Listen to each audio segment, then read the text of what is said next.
અમરેલી જિલ્લા પંચાયતના ભાજપના પૂર્વ સદસ્ય વિપુલ દુધાતે લીલિયા પંથકમાં બિનઅધિકૃત પ્રવૃત્તિઓ અંગે ગંભીર ચિંતા વ્યક્ત કરતા મુખ્યમંત્રીને પત્ર પાઠવ્યો હતો। તેમણે લીલિયા તાલુકામાં બેફામ ચાલતા ગેરકાયદેસર રેતી ખનન અને દારૂના વેચાણ અંગે રજૂઆત કરી એસીપી સંજય ખરાતની ભૂમિકા પણ સામે પણ સવાલ ઉઠાવ્યા છે।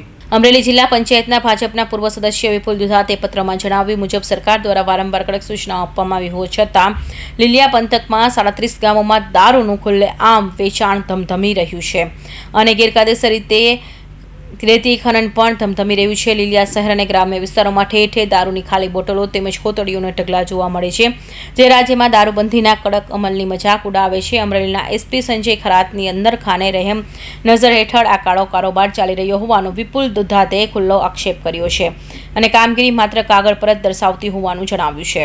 માનનીય મુખ્યમંત્રી સાહેબને અને ગૃહમંત્રી શ્રી હર્ષભાઈ સંઘવી સાહેબને અમરેલી જિલ્લાના લીલિયા તાલુકાની અંદર બેફામ દારૂ વેચાણ અને ખૂબ જ ગેરકાયદેસર રીતે રેતી ખનન થતું હોય તે બાબતમાં પત્ર લખી અને રજૂઆત કરેલ છે। દારૂનું દૂષણ એટલી હદે વધી ગયું છે કે લીલિયા શહેર અને તાલુકા છેલ્લા 5 વર્ષ દરમિયાન દારૂ પીવાથી અંદાજે 75 થી 80 લોકો પોતાનો જીવ ગુમાવ્યો છે।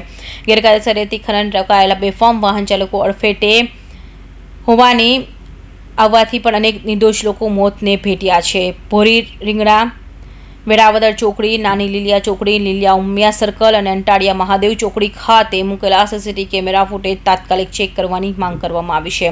કેમેરા બંધ છે, ડિલીટ થઈ ગયા છે કે ખરાબ થઈ ગયા છે તેવો રિપોર્ટ અધિકારીઓ રજૂ કરે તે પહેલા સીસીટીવી ફૂટેજની ચકાસણી કરવામાં આવે તો ગેરકાયદેસર રીતે ખનન અને હેરાફેરીનું સમગ્ર સત્ય બહાર આવી જશે।